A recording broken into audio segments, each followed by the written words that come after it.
جتنے بھی اس قسم کے اعتراضات ہیں نا، یاد رکھو اللہ کسی قاعدے اور ضابطے کا پابند نہیں ہے، یہ ہمارا ایمان اور عقیدہ ہے۔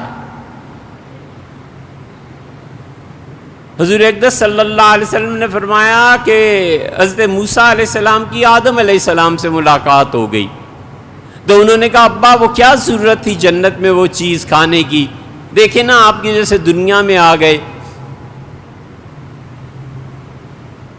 اور نہ آپ کھاتے نہ ہم آتے، نہ یہ مصیبتیں پڑتی جو مجھے پڑی ہوئی ہیں، بنی اسرائیل قوم یہ وہ۔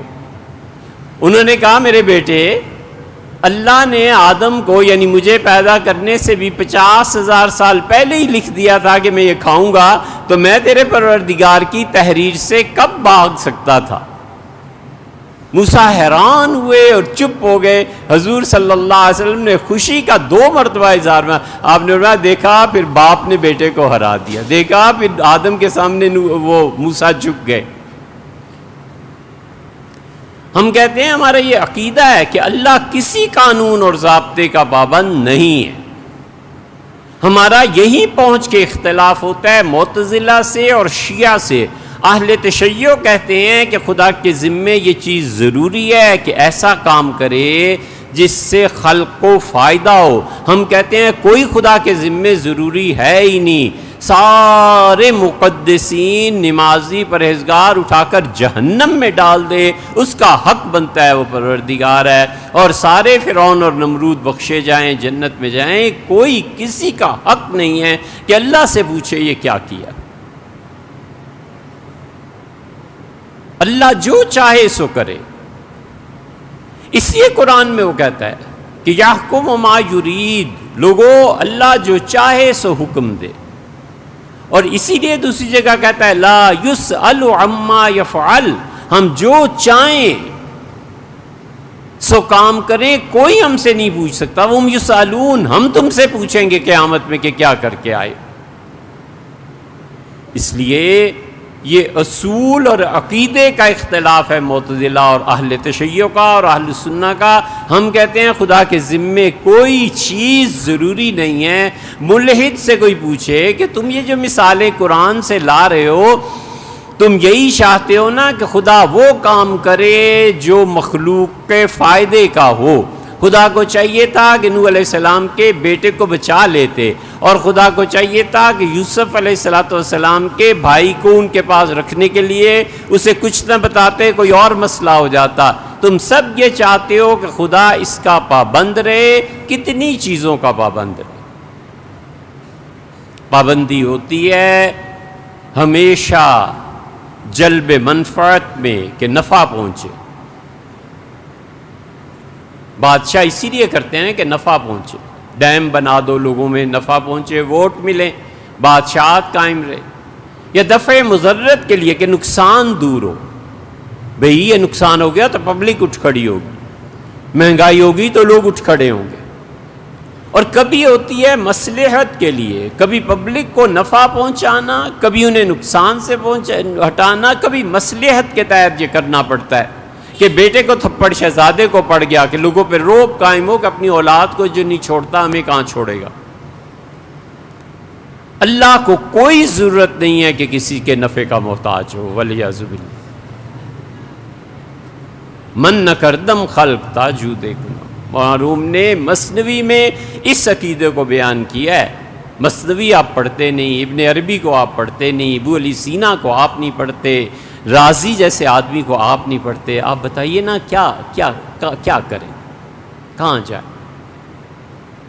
من نہ کردم خلق تاسود کنم، اللہ نے کہا میں نے مخلوق کو اس لیے نہیں پیدا کیا کہ میری بادشاہی میں کوئی فرق آ رہا تھا،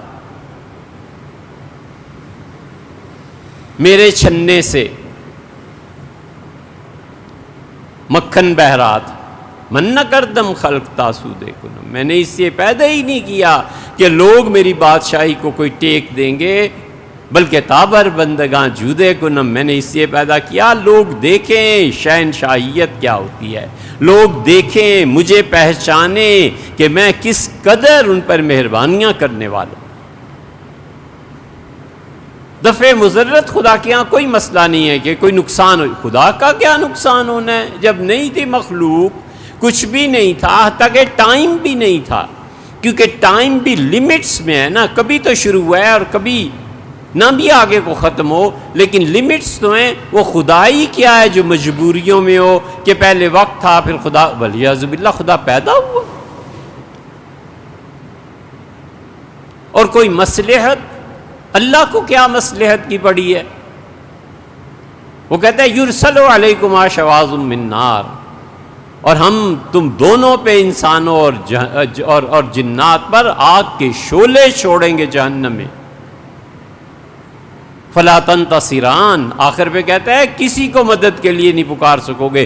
اب آگ کا عذاب ہے، شعلے ہیں، سب کچھ ہے، کوئی مدد کو بھی نہیں آ سکتا. اور آگے کہتے ہیں کہ فَبِأَيِّ آلَاءِ رَبِّكُمَا تُكَذِّبَانِ، تم پروردگار کی کس کس نعمت کو جھٹلاؤ گے؟ بھلا بتاؤ، یہ آگ اور شعلے اور انگارے یہ نعمت ہے کہ زحمت ہے؟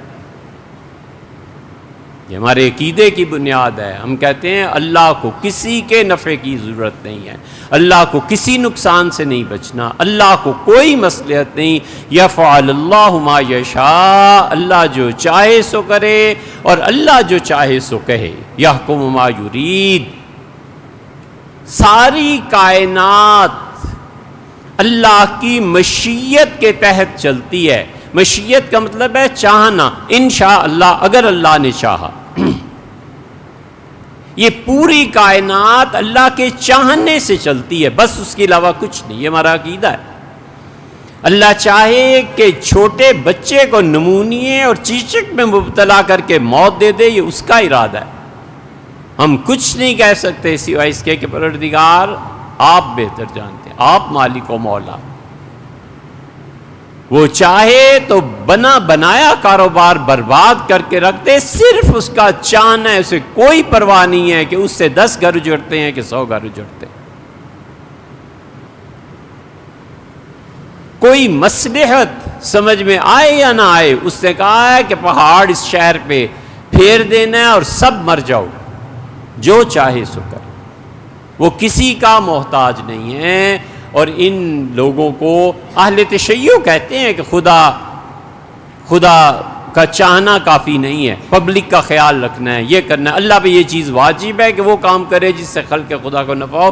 ہم کہتے ہیں نہ نفع ہو تو کیا، بادشاہ شہنشاہ.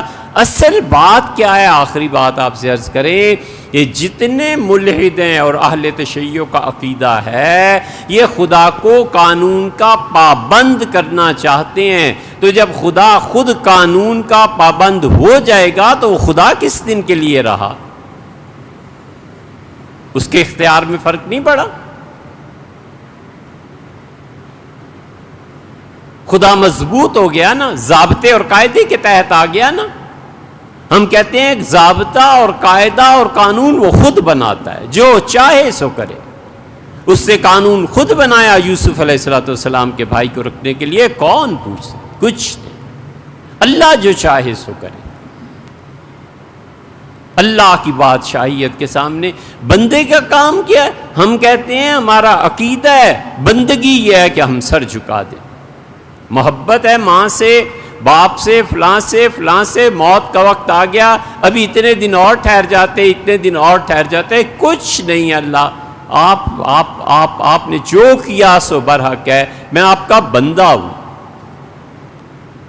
یہ بندگی جب عروج پہ پہنچتی ہے نا، تو پھر علامہ اقبال کی آتی ہے، خودی کو کر بلند اتنا کہ ہر تقدیر سے پہلے اپنے آپ کو اللہ کے اتنا قریب کرو کہ خدا نے جو تمہاری فیصلے تقدیر کے کرنے ہیں، خدا بندے سے خود پوچھے بتا تیری رضا کیا ہے. میرے بندے لکھ دیتے ہیں وہ جو تو چاہتا ہے، چل تو بات کر.